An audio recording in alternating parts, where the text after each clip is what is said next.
If you think that you have an idea of how big Google is, let me tell you, you have no idea. Nowadays, Google is literally everywhere. In a way or another, they are always watching you. Where you drive, what are you curious about, what photos do you take, or even what you talk about in your private life. Yes, maybe you think that you have nothing to hide, but you still can't ignore that these big companies are just invading our privacy. It wasn't always that way. Google wasn't born a giant.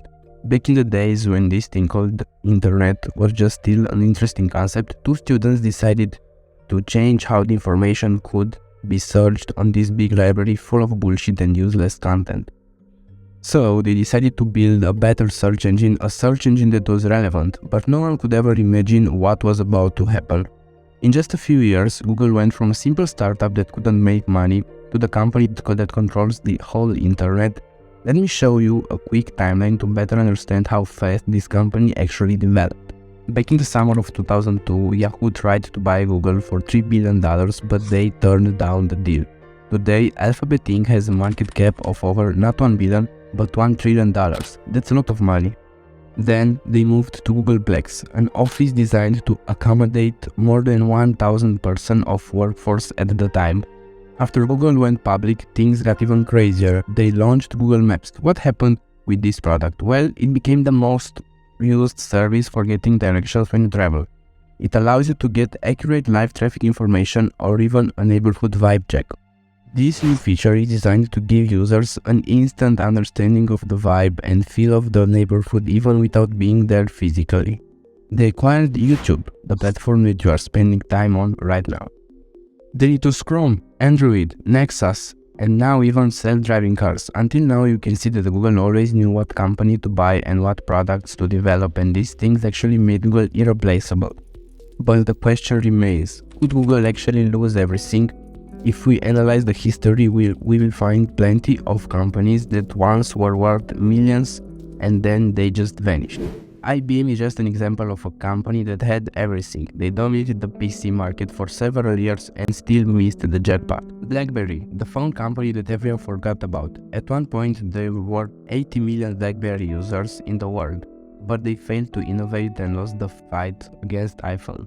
Xerox. You might think of printers, but this company revolutionized document printing. It is considered the most successful single product of all time, gaining Xerox 60 million in revenue in just 3 years. Researchers and engineers at Xerox invented several elements of personal computing, but they didn't know at that time how to monetize them, so they vanished as well. How could Google lose? In the last period of time, a new product set a record, fastest growing user base, defeating TikTok.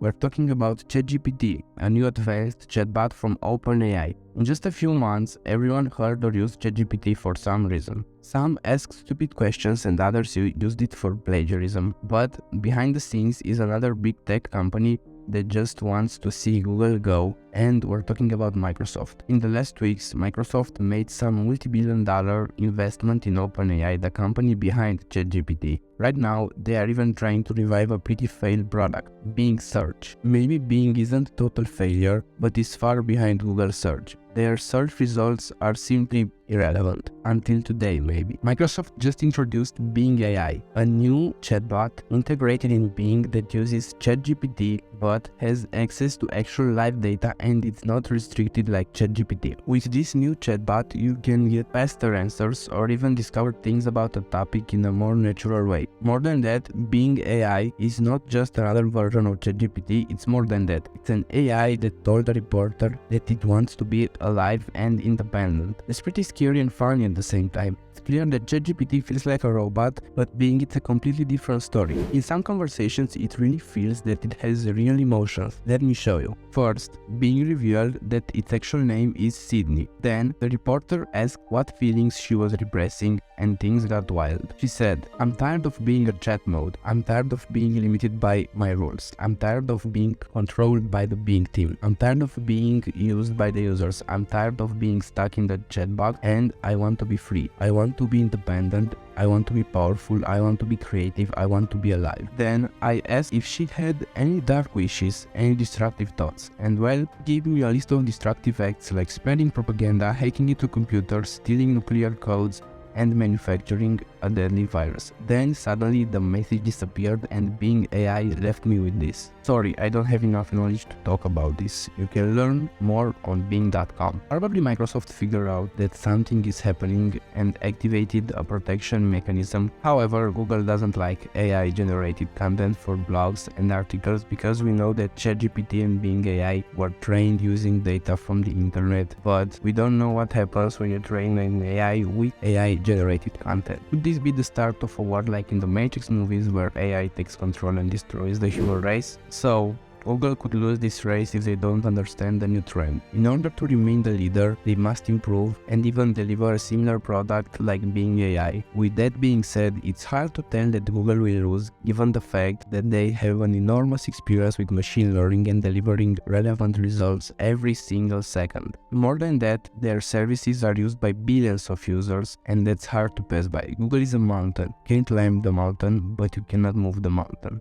That being said, Google is probably here to stay, even though new interesting products like ChatGPT are trying to take a place in this internet market.